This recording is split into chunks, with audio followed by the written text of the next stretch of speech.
사무엘상 30장 1절부터 10절입니다. 구약성경 458조 사무엘상 30장 1절부터 10절 말씀.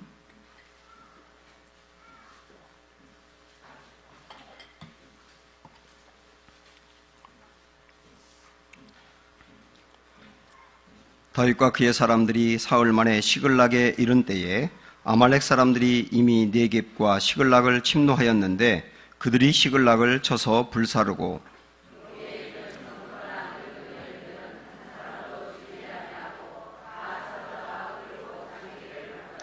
다윗과 그의 사람들이 성읍에 이르러 본즉 성읍이 불탔고 자기들의 아내와 자녀들이 사로잡혔는지라.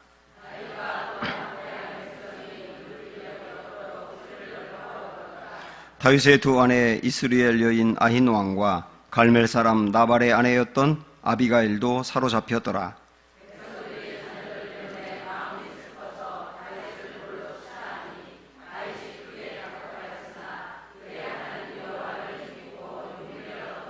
다윗이 아히멜렉의 아들 제사장 아비아달에게 이르되 원하건대 에봇을 내게로 가져오라.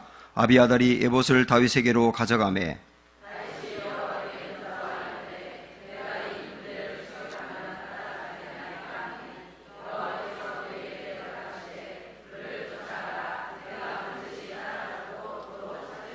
이에 다윗과 또 그와 함께한 600명이 가서 부솔 시내에 이르러 뒤떨어진 산을 거기 머물게 했으되 곧 피곤하여 부솔 시내를 건너지 못하는 200명을 머물게 했고 다윗은 400명을 거느리고 쫓아가니라. 아멘. 네, 오늘도 가장 아름다운 미소로 주위 분들하고 서로 인사를 나누겠습니다. 사랑합니다. 축복합니다.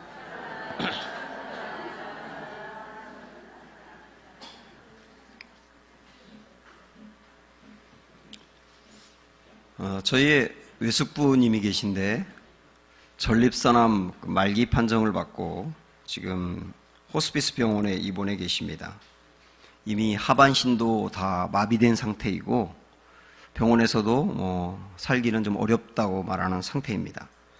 지난주에 제가 병문안을 갔었는데 암 말기 환자이고 또 하반신도 못 쓴다는 얘기를 들었기 때문에 저는 그 병실에 들어가기 전에 그 초췌해져 있을 그 외삼촌의 외숙부의 그 모습이 그려지더라고요. 옛날에 참 당당했던 분인데 뼈만 앙상하게 남아있을 것 같다. 그런 생각이 좀 마음이 힘들었습니다. 그런데 막상 병실에 딱 들어가고 나니까 전혀 환자 같지 않은 분이 앉아있는 겁니다. 굉장히 밝게 맞이하고 얼굴은 주름도 하나도 없고 굉장히 평안해 보였어요. 그래서 어떻게 이런 모습을 가질 수 있느냐고 제가 물어봤더니 숙부님이 처음에는 이제 재발이 된 상태였기 때문에 내가 더 이상 못 산다라고 하는 생각에 굉장히 절망적이었지만은 갑자기 이런 마음이 들더랍니다. 내가 어차피 떠날 텐데 남겨지는 나의 아이들과 내 가까운 친척들에게 정말 좋은 모습을 보여주고 가는 게 굉장히 중요하겠다. 이런 생각이 들어서 마음을 딱 고쳐먹으니까 놀라울 정도로 평안함이 임하더라는 거예요. 그리고 그 평안함이 얼굴로 나타나게 된 것이죠. 저는 이전에 신학대학을 다니고 그러면서 방학 기간 동안 저희 외숙부 집에도 몇 달 동안 머물러 있고 그러곤 했었거든요. 근데 제가 알고 있는 저희 외숙부는 신앙이 거의 없었어요. 교회를 나가긴 나가지만 아주 시원찮은 상태였고 그리고 확신도 없는 것 같았고 그래서 참 형식적으로 교회를 다니는구나 그런 생각을 했는데 막상 죽음이라고 하는 가장 큰 위기 앞에서 엄청난 신앙이더라고요. 신앙이 생생하게 살아있더라고요. 그래서 저는 목회자로서 신앙이라는 게 이렇게 중요하구나 라고 하는 것을 다시 한번 깨닫고 돌아온 기간이 되었습니다. 위기를 만나면 그 사람의 본래의 신앙과 성품이 다 드러나게 되어 있습니다. 원래 우리 그런 말 하지 않습니까? 운동을 하면 본래 모습이 드러나고 고스톱을 쳐보면 본래 모습이 드러나고 또 위기를 만나면 그런다 그런 얘기 많이 하잖아요. 그래서 위기를 만났을 때 본색이 드러나는 사람이 있고 진가를 발휘하는 사람이 있습니다. 여러분 어떤 분이신지 모르겠네요. 다윗은 사울을 피해서 지금 도망자 생활을 하고 있습니다. 10년 이상 도망을 다니다 보니까 다윗도 지쳐있는 상태고, 또 다윗에게는 600명의 사람들이 함께 있어요. 근데 이 600명은 자기들만 온 것이 아니고 처자식을 다 데리고 왔기 때문에 적어도 2,000명 이상의 사람이 다윗과 함께 숨어 다니는 겁니다. 그러니까 숨을 수가 없잖아요. 그래서 다윗은 고민을 하다가 망명을 떠나게 됩니다. 이스라엘과 적대국이었던 블레셋으로 자기를 거두어 달라고 간 거예요. 기도를 하지 않고 갔습니다. 기도를 하면 하나님이 안 된다고 할 게 뻔하니까 그 소리 듣고 싶지 않아서 아예 기도를 안 한 거지요. 그리고 블레셋에서 망명자로서 생활을 하고 있는 겁니다. 그런데 그 생활이 절대로 만만치가 않았어요. 블레셋의 방백들은 왕에게 저 다윗이 어떤 사람인데 여기에 망명을 왔겠느냐, 저 사람 분명히 이 나라 무너뜨리려고 정탐으로 온 거다, 그를 지금 제거하지 아니하면 두고두고 화근이 될 거다라고 말하면서 그를 죽여야 된다고 자꾸 건의를 하는 겁니다. 그런 얘기를 다윗이 곁으로 들으면서 자기의 생명이 위태롭다는 생각이 들어요. 그리고 자기와 함께하는 사람들 2,000명을 먹여 살려야 되는데 그럴 만한 돈도 없고 양식도 없잖아요. 그러니까 애매하게 죄가 없는 사람들을 약탈하기 시작하는 거예요. 한 마을을 가서 그들이 쌓아놓은 재산을 가져오고 그것이 발각될까 두려워서 그 마을 사람들을 죽이는 살해도 범하게 됩니다. 그러니까 이 훌륭했던 다윗이 무너져가지고 지금 해적이나 산적과 다름없는 모습으로 바닥까지 떨어져 버린 거예요. 그리고 그렇게 약탈을 하고 또 사람들을 죽이다 보니까 이 블레셋 왕이 다윗 너 어디 갔다 왔냐 그러면 그대로 이야기하면 안 될 것 같으니까 자꾸 거짓말을 하는 거예요. 그러니까 망명과 약탈과 살인과 거짓말, 이런 모습으로 본래의 다윗의 모습을 잃어버리고 신앙이 뚝 떨어져 있는 거예요. 그러던 중에 급기야 대형 사고가 일어나게 됩니다. 다윗이 약탈을 하고 돌아왔는데 아말렉이라고 하는 사람들이 이전에 다윗으로부터 약탈 당한 적이 있거든요. 그 사람들도.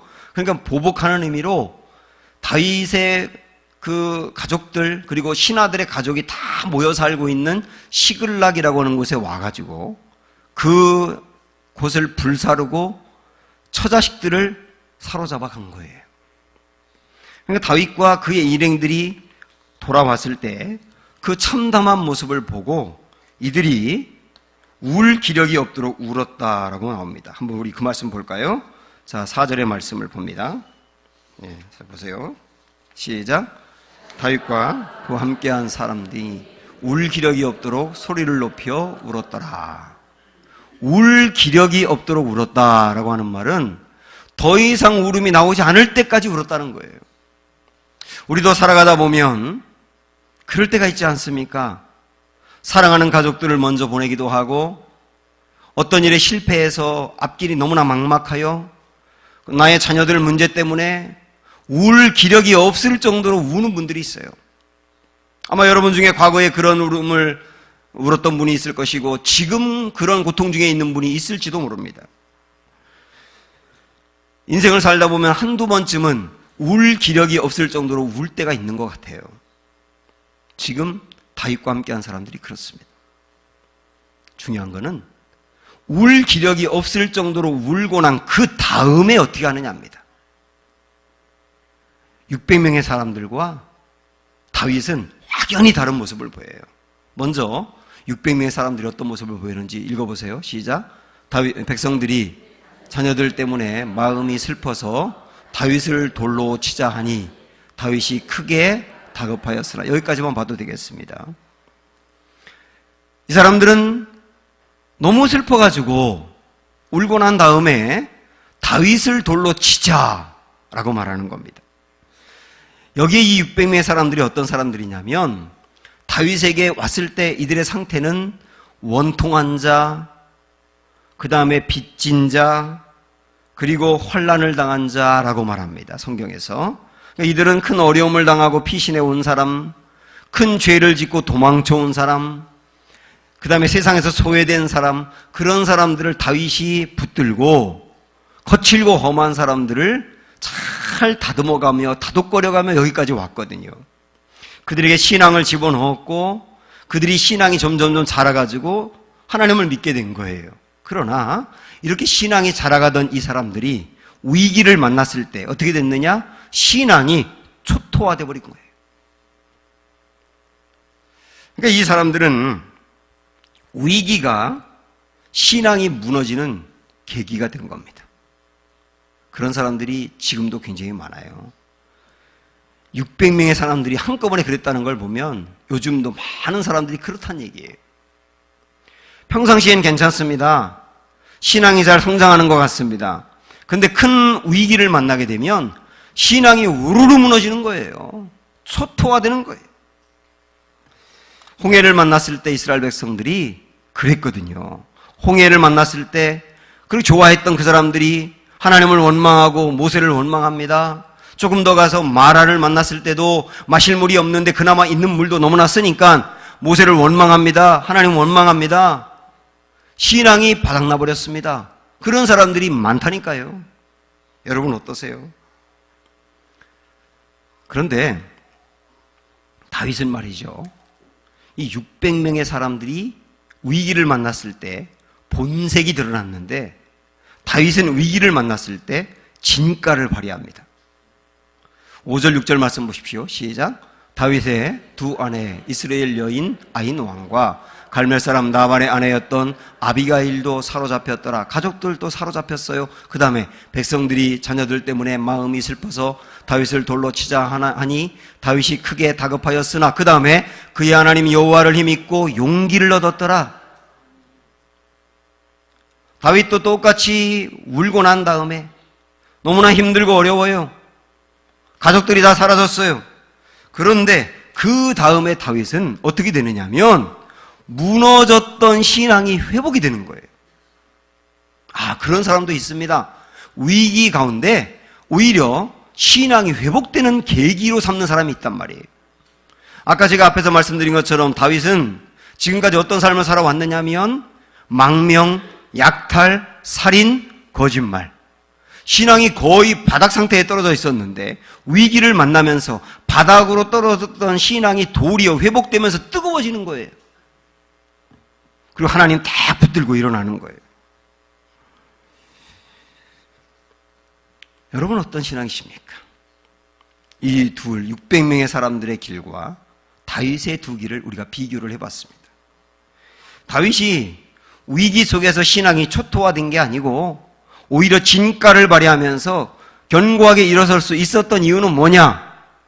좀 아까 읽었던 바로 6절에 있는 그 말씀 다시 한번 보실까요? 시작. 다윗이 크게 다급하였으나 그의 하나님 여호와를 힘입고 용기를 얻었더라. 이것 때문에 일어설 수 있었던 거예요. 여기에 다급하였다라고 표현하고 있는데 이 다급했다라고 하는 말은 뭔가 이렇게 마음이 분주하고 급했다 이런 뜻인데 원래 원어를 번역하면 이렇게 하면 안 됩니다. 다급했다는 말이 아니라 괴로웠다는 뜻이에요. 다윗은 지금 괴로워요. 사랑하는 나의 가족들을 잃어버렸기 때문에 괴로워요. 그런데 다른 사람들과 달리 다윗은 더 괴롭습니다. 왜냐하면 다윗도 사랑하는 처자식들을 잃어버렸는데 게다가 600명의 사람들이 다윗을 죽이려고 돌을 들어 치려고 하는 거거든요. 그러니까 죽음의 공포를 느끼는 겁니다. 게다가 이 600명의 사람들을 다윗이 성장시켜가면서 그들과 함께 나라를 세우려고 했었거든요. 그 공동체 때문에 일어설 수 있었던 건데 이 위기 상황에 공동체가 무너진 거예요. 원래 가족도 위기를 만났을 때 가족이 끈끈하고 견고하면 그 가정은 살 수 있어요. 그런데 가족이 무너지면 위기를 극복하기 어렵습니다. 위기를 만났을 때 공동체가 굉장히 중요하거든요. 근데 지금 다윗은 그나마 버텨줄 수 있는 힘이 되어야 될 공동체가 와야 되는 거예요. 그들과의 관계가 끊어지는 거예요. 그래서 다른 사람과 달리 다윗은 이중고, 삼중고의 고통을 느끼고 있는 겁니다. 우리들도 살아가다 보면 여러 고난이 겹쳐서 올 때가 있어요. 하나를 감당하기도 너무나 어려운데 여러 가지 고통이 마치 고린도후서 4장에 있는 말씀처럼 사방으로 우겨쌈을 당할 때가 있다니까요. 돈이 말라버렸는데 직장도 어려워져요. 아이들은 말썽을 피워요. 몸은 아파요. 사방을 둘러봐도 답이 안 나오는, 사방으로 우겨쌈을 당하는 상황이 있다니까요. 그게 이중고, 삼중고, 지금 다윗이 겪고 있는 고통이에요. 그게 다급했다는 뜻입니다. 이런 상황에서 다윗이 일어나거든요. 고난을 딛고 일어나거든요. 여러분도 일어날 수 있습니다. 근데 그렇게 일어날 수 있었던 힘이 뭐냐? 그의 하나님 여호와를 힘입고 용기를 얻었기 때문에. 얼마나 귀한 말씀입니까? 그의 하나님 여호와를 힘입고 용기를 얻었더라. 우리 말씀에 이렇게 나와 있고, 이게 새번역 성경에는 이렇게 번역이 되어 있습니다. 다윗은 자기가 믿는 주 하나님을 더욱 굳게 의지하였다. 그랬더니 하나님이 힘을 주고 일어설 수 있는 용기를 주시더라. 그런 얘기예요. 여기에서 용기를 얻었다라고 하는 게 힘있고 용기를 얻었다는 게 이런 건 아닙니다. 예를 들어서 제가 큰 어려움을 만났다고 할 때 저 스스로 유석열 힘내야 돼, 유석열 화이팅, 용기 내야 돼 이러면서 스스로 일어서는 게 용기를 냈다는 뜻이 아니에요. 이 본문의 말씀이, 이 본문의 말씀은요, 다윗이 스스로 용기를 낼 수 있는 힘이 전혀 없어요. 그런데 힘있고 용기를 얻었다라고 하는 말은 외부에서 일어설 수 있는 힘이 왔다는 뜻이에요. 자기 스스로 일어났다는 말이 아니고 외부에서 일어날 수 있는 힘이 주어졌다는 뜻이에요. 하나님이 그 힘을 준 거예요. 그렇게 일어서게 된 거예요. 그러면 우리 이런 생각을 합니다. 아니, 600명의 사람들에게는 힘을 안 주셨나? 안 주신 게 아니고 600명의 사람들과 다윗의 차이는 뭐냐면, 위기 가운데 다윗은 자기 스스로 일어날 수 있는 힘은 없지만 주님을 굳게 의지했다고 나오잖아요. 굳게 의지했다. 주님, 나 지금 일어설 수 있는 힘이 없어요. 나 좀 도와주세요. 하나님만 바라봐요. 하고 주님을 바라본 것이 다윗이 한 일이고, 그렇게 자기를 바라보는 다윗에게 일어설 수 있는 힘과 용기를 주신 분이 주님이세요. 600명의 사람들 그걸 안 했다니까요. 열왕기상 19장에 보면은 엘리야가 갈멜산에서 엄청난 승리를 거두고 난 다음에 이세벨 왕비가 내가 반드시 너를 죽일 거야 라고 엄포를 놓으니까 두려워하면서 우울증에 빠져 있는 걸 봅니다. 제가 이 엘리야의 모습을 가만히 보니까 아마 공황장애 같은 걸 느끼고 있는 게 아니었을까 하는 생각이 들어요. 굉장한 두려움과 우울함, 이런 게 이제 겹쳐서 온 겁니다. 그래서 급기야는 하나님, 저를 좀 데려가세요. 저를 좀 죽여주세요. 이 지경까지 가게 됐다니까요. 그때 하나님이 어떤 분이시냐? 완전히 신앙이 초토화돼서 바닥까지 떨어져 있는 엘리야를 찾아와서 천사의 모습으로 그에게 어루만지면서 이렇게 말씀하세요. 5절에 있는 말씀 보실까요? 시작.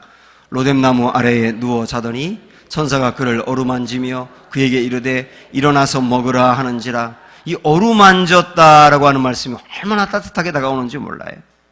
하나님이 그의 머릿결 하나하나, 그 다음에 눈, 코, 입을 만지면서, 손을 만지고 다리를 만지면서 일어나야지, 이렇게 자빠져 있으면 안 되지, 일어나 나가야지, 그러면서 그를 일으켜 세웠다는 거예요. 그리고 마시라, 먹어라, 이거 먹고 힘내, 그러셨다는 거예요. 우리 주님이 그런 분이거든요.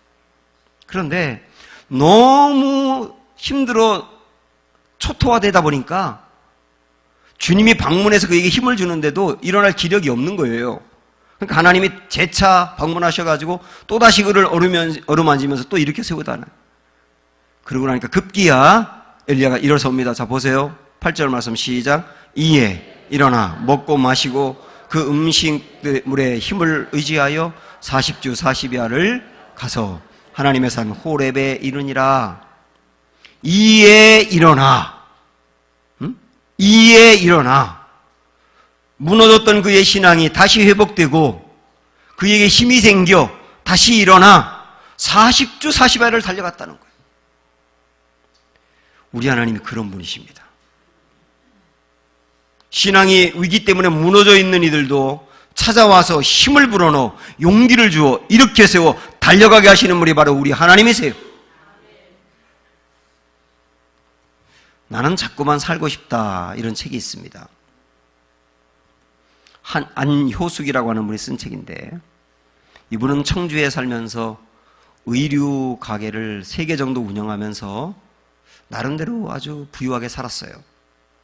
그런데 조금 더 사업을 확장시키겠다고 사채를 끌어들이고 바로 그때 IMF가 터지는 바람에 쫄딱 망하게 됩니다. 집도 경매에 넘어가게 되고 하루아침에 이 온 가족이 길거리에 나앉게 되어버렸습니다. 근데 이분은 여기서 내가 무너지면 안 된다라고 생각을 하고 아이들을 할아버지 집에 맡긴 다음에 식당에 허드렛 일부터 시작해서 동사무소 일용직, 청소원, 풀빵 포장마차, 면도기 행상까지 탁치는 대로 일을 하면서 돈을 모아갑니다. 그리고 아이들을 데리고 그 다음에 서울에서 보은, 옥천, 대전으로 이사를 5번이나 다니면서 사력을 다해 살아나려고 해요. 어떤 사람이 화장품을 팔아보라 그래가지고 옛날에 그 시장에서 파는 동동구리모 그걸 팔면서 또 돈을 벌고 영동장, 옥천장, 청산장, 신탄진장 그리고 경북의 상주장까지 전국을 다니면서 정말 열심히 삽니다. 이분이 그런 과정에서 자기가 겪었던 일들을 만들어낸 책이 이거거든요. 그 책에 보면 이런 내용이 나옵니다. 제가 그대로 한번 읽어드릴게요. 딸아이가 중학생이 되면서 가정환경조사서를 가져왔다. 직업, 주거환경, 월수입을 적어내야 했다. 딸아이와 눈이 마주쳤다. 엄마, 그냥 있는 그대로 써. 걱정하지 말고. 아이가 그랬다. 언젠가 겨울에 이불 3겹을 뒤집어 쓰고 펑펑 우는데 딸아이가 이불 사이로 들추고 들어와 조심스럽게 말했다. 엄마, 이거 알아? 사람은 슬퍼서 우는 게 아니라 울어서 슬픈 거래. 기뻐서 웃는 게 아니라 웃어서 기쁜 거래. 그러니까 엄마도 울지 말고 웃어. 어느 날 5일장에서 돌아와 쓴 글을 읽어드릴게요. 세상은 온통 봄날이다. 살아가면서 단 한 번도 희망을 놓아본 적이 없다. 한 발자국 뒤로 물러나면 절벽 아래로 떨어지는데도 그랬다. 살아가다 보면 아름다운 세상을 만날 수 있을 거라고 고집스럽게 믿는다. 나는 자꾸만 살고 싶다. 결국 이분은 일어섭니다. 그리고 방송에도 나오고 유명한 사람이 돼요. 저는 이분이 크리스천인지 아닌지 모르겠어요. 그러나 이 책을 통하여 깨달은 건 분명히 있습니다. 그 험악한 상황에서도 살려고 하니까 살 길이 있구나. 확실히 그걸 깨닫겠더라고요. 하물며 우리에게는 하나님이 계시지 않습니까? 바닥까지 떨어져 있는 다윗에게 찾아와 힘을 주고 용기를 주어 일으켜 세워 끝내 승리하게 한 그 하나님이 나의 하나님이시잖아요. 그 하나님 우리와 함께 하는데 이렇게 주저앉아 있을 수는 없지 않습니까? 저는 작년 언젠가 에스겔에 있는 말씀을 가지고 피투성이라도 살아야 한다 이런 말씀을 전한 적이 있습니다. 태어난 아이가 배꼽줄도 잘리지 아니하며 핏덩이 상태로 버려졌어요. 그래서 이 아이가 몸을 바르르 떨면서 죽어가고 있어요. 그때 하나님이 이 아이를 발견하고 뭐라고 한지 아세요? 피투성이라도 살아있어라. 피투성이라도 살아있어라. 왜냐? 살아있으면 살 길이 있으니까요. 하나님이 살리시니까요. 사랑하는 여러분, 울 기력이 없도록 울고 난 다음에 주님을 바라보십시오. 그러면 주님이 여러분에게 외부에서 용기를 부어넣어서 일어나게 하실 겁니다. 이게 신앙이에요. 신앙은 이렇게 생생한 거예요. 울 기력이 없도록 울고 난 다음에 다윗에게 돌을 들어 치려고 했던 그 사람들은 울고 난 다음에 아무 문제를 해결하지 못합니다. 그런데 울 기력이 없도록 울고 난 다음에 하나님을 바라보고 용기를 얻은 다윗은 그 다음부터 문제를 수습해 가는 거예요. 저는 오늘 그 다음 나오는 말씀을 쭉 30장 뒤까지 쭉 읽어보면서 소제목을 붙인다면 다윗의 회복 시리즈라고 할 수 있겠다는 생각이 들었어요. 다윗이 용기를 얻은 다음에 신앙이 다 회복되어가는 모습을 봅니다. 먼저 그는 하나님께 기도합니다. 읽어볼까요? 시작. 다윗이 아히멜렉의 아들 제사장 아비아달에게 이르되 원하건대 에봇을 내게로 가져오라. 아비아달이 에봇을 다윗에게로 가져가며 다윗이 여호와께 묻자와 이르되 내가 이 군대를 추격하면 따라잡겠나이까 하니 여호와께서 그에게 대답하시되 그를 쫓아가라. 내가 반드시 따라잡고 도로 찾으리라. 여기 중요한 게 뭐냐면 여호와께 묻자와입니다. 여호와께 묻자와. 그는 그동안에 하나님께 기도하는 것을 잊고 살았어요. 그래서 기도가 사라졌었다니까요. 근데 이 위기를 만나고 용기를 얻으면서 그가 뭐가 회복됐느냐? 기도가 회복이 된 거예요. 기도가 회복이 되면서 뭐가 회복이 되느냐? 하나님 말씀하세요. 기도할 때 너 쫓아가. 따라잡을 수 있을 거야. 잃어버린 가족 찾을 수 있을 거야. 소망이 생기는 거예요. 그렇습니다. 무너졌던 기도가 회복되는 분에게는 소망이 생기게 돼 있어요. 그 다음에 이것만이 아니에요. 사람들을 수습해서 하나님이 찾게 해준다니까 나갑시다. 사람들이 따라 나서요. 그런데 가다가 너무나 힘이 들어서 200명의 사람들이 더 이상 못 가겠다고 하는 겁니다. 아니, 내 가족을 찾아야 되는데 어지간하면 아무리 힘들어도 가야 될 텐데 200명이 못 간다는 거예요. 그때 다윗이 그러면 당신들은 쉬고 있어라. 나머지 400명이 아니 지금 상황이 쉴 상황입니까? 그래도 다윗은 아니요, 힘들 때는 쉬는 게 좋아 하고 그들을 남겨둬요. 그리고 400명을 데리고 가는 거예요. 좀 가는데 길바닥에 어떤 사람이 쓰러져 가지고 죽어가고 있습니다. 지금 다윗은 어디 가고 있어요? 잃어버린 가족들 찾으러 가고 있어요. 그들이 어디 있어요? 몰라요. 어디 있는지 몰라요. 그래서 감이 잡히는 데를 가고 있는 거예요. 그런데 가는 길에 죽어가는 사람 한 명을 발견했다고요. 그때 다윗이 이 사람 닦아주고 먹을 거 주어서 살려냅시다. 그러니까 400명이 뭐라고 말하냐면 지금 이 사람 살릴 때가 아니잖아요. 우리들 가족을 살려야 되는데 지금 이렇게 지체할 때가 아니잖아요. 그래도 아무리 급해도 죽어가는 사람을 그냥 둡니까? 살려내야죠. 그걸 살려내는 거예요. 다윗의 인격이 회복되는 걸 보는 거예요. 놀라운 건 뭐냐면 이 죽어가는 사람을 살려냈거든요. 그랬더니 그 사람이 가족들을 잡아간 아말렉 군인이었던 사람이에요. 그 사람이 병 들어가지고 버림받았어요. 그러니까 그 사람이 하는 말이 뭐냐면 내 목숨만 살려주면 아말렉 군인들이 어디 갔는지 알려주겠다고. 그래서 알려줘가지고 갔더니 그 아말렉 군인 그놈들이 술 진탕 처먹고 쓰러져 있고 다 자고 있는 거예요. 그래가지고 그들을 죽이고 사로잡혔던 가족들을 끌고 오고 전리품까지 잔뜩 챙기고 오게 되지 않습니까? 여기서 하나 더, 다윗의 회복 시리즈 하나 더. 전리품을 가지고 왔습니다. 400명이 뭐라고 말하는지 아세요? 저 200명 저 사람들은 내 가족들 찾는데 투입되지 않고 쉬었으니까 전리품 주면 안 된다는 거예요. 그때 다윗이 뭐라고 말하냐면 아니다. 내 가족 찾는데 오죽하면 안 갔겠냐. 그 사람들도 힘들어 못 갔으니 똑같이 나누어줘야지 하고 똑같이 나눠요. 이게 다윗이에요. 그래서 결국은 다윗은 잃어버렸던 가족 찾아요. 공동체 회복해요. 다윗도 살아나요. 와, 위기 가운데 용기롭고 일어나는 게 이렇게 중요하구나라는 걸 다시 한번 깨닫게 되는 거예요. 저는 이 말씀을 보면서 제가 읽었던 한 책이 생각났습니다. 책의 제목이 상처 입은 치유자.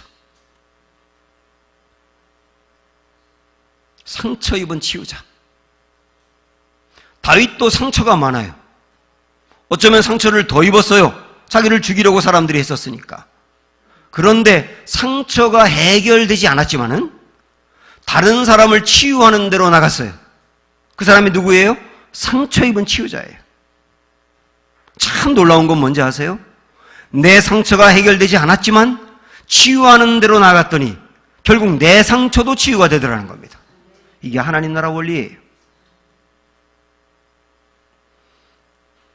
아브라함은 참 훌륭한 사람인데 아브라함이 가지고 있는 결정적인 단점이 하나 있습니다. 그게 강박관념에 자꾸 넘어지는 겁니다. 강박관념. 그의 아내 사라가 아름다웠기 때문에 낯선 곳에 가기만 하면 사람들이 내 아내를 빼앗고 자기를 죽일 거라고 하는 강박관념이 있어요. 그 강박관념 때문에 어느 장소를 가든지 두려워서 자기 아내를 누이라고 거짓말을 하는 거예요. 가는 곳마다 그랬다고 나와요. 창세기 20장에 보면 블레셋이라고 하는 지역에 갔을 때도 두려우니까 사람들이 물은 것도 아닌데 아유 내 아내가 아니고요 누이예요 누이. 누가 물어봤나? 누이라고 그러는 거예요. 그래가지고 그 누이인 줄 알고 블레셋의 왕이 사라를 아내로 취해버렸어요.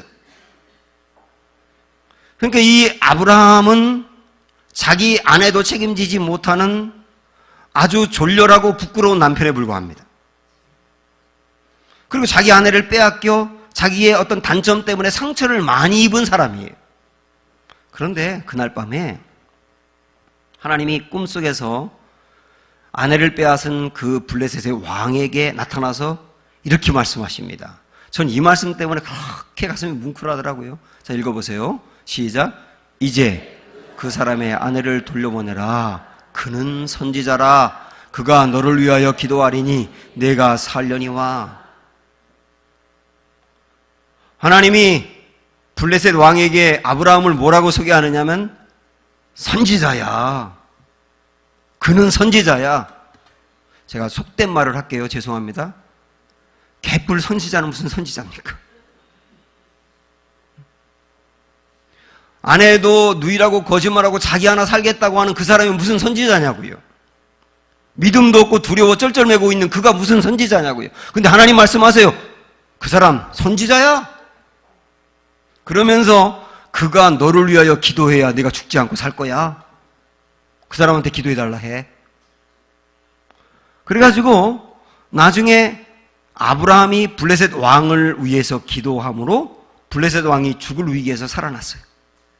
그리고 그 집안에 여인들이 출산이 멈췄었거든요. 근데 아브라함이 그 가정을 위해서 기도하니까 멈췄던 태의 문이 열려서 아이를 갖기 시작하는 거예요. 아브라함은 선지자가 된 거예요. 제 마음을 뭉클하게 하는 이유는 뭐냐면 상처 입은 사람인데 아브라함도 상처가 많은 사람인데 그러나 하나님은 그를 치유자로 쓰시는 거예요. 그러니까 어떻게 되는지 아세요? 다시는 아브라함이 그 이후에 또 똑같은 문제로 넘어지지 않아요. 다시 말하면 치유가 됐다는 얘기입니다. 우리 하나님이 이런 분이시라 우리에게 오늘 권면하는 게 뭐냐면 울 기력이 없도록 울 수밖에 없는 그런 아픔이 있느냐? 그 아픔으로 인하여 상처가 있느냐? 그래도 치유자가 되봐라 라고 말씀합니다. 내가 정말 힘들고 어렵고 내 문제가 너무나 급급해도 힘들고 어려워하는 사람을 위해서 기도해봐라. 그런 사람 찾아가서 말씀을 전하고 손 잡아주고 과일도 좀 사다 주고 힘내라고 이야기 한번 해봐라. 치유자가 돼봐라. 그럼 어떻게 되는지 아세요?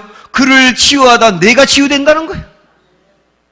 이게 하나님 나라 원리고 성경의 원리예요. 상처 입은 치유자가 될 때 내가 치유된다는 거예요. 정호승이라고 하는 시인이 쓴 산산조각이라고 하는 시가 있어요. 제가 이걸 마지막으로 여러분에게 읽어드리진 않고 그 이야기를 좀 제가 각색해서 말씀을 드리겠습니다. 어떤 사람이 멋있는 조각품 하나를 닦다가 떨어뜨려가지고 깨져버렸습니다. 그래서 조각품이 산산조각 난 거예요. 그 사람이 산산조각 난 그 조각품을 주워들면서 이거 어떻게 하면 좋지? 다 깨져버렸으니 어떻게 하면 좋지? 이렇게 걱정하고 있을 때 소리 하나가 들립니다. 그 음성이 뭐냐면 이런 얘기를 해요. 산산조각이 나면 산산조각을 얻을 수 있지. 산산조각이 나면 산산조각으로 살아갈 수 있지. 여러분, 이 시가 우리에게 주는 메시지는 뭐냐면 내 인생이 때로는 산산조각이 날 때가 있다는 거예요. 울 기력이 없을 정도로 무너질 때가 있고요. 나의 모습이 형편없을 때가 있고요. 정말 다른 사람에게 숨기고 싶은 아픔이 있을 때가 있다는 거예요. 그 모습으로도 쓰여질 수 있다는 겁니다. 산산조각 난 그 모습으로도 회복이 되면 산산조각 난 사람을 치유하는 인생이 될 수 있다는 거예요. 이 모든 일들은 여호와 하나님을 힘입어 용기를 얻을 때 일어날 수 있는 것입니다. 오늘 주님이 부어주는 이 말씀을 믿음으로 취하여서 용기 얻으시고 찬양하고 기도할 때 하나님의 용기 부어주는 은혜가 있기를 주님의 이름으로 축복합니다. 함께 우리 찬양합니다. 너희는 가만히 있어.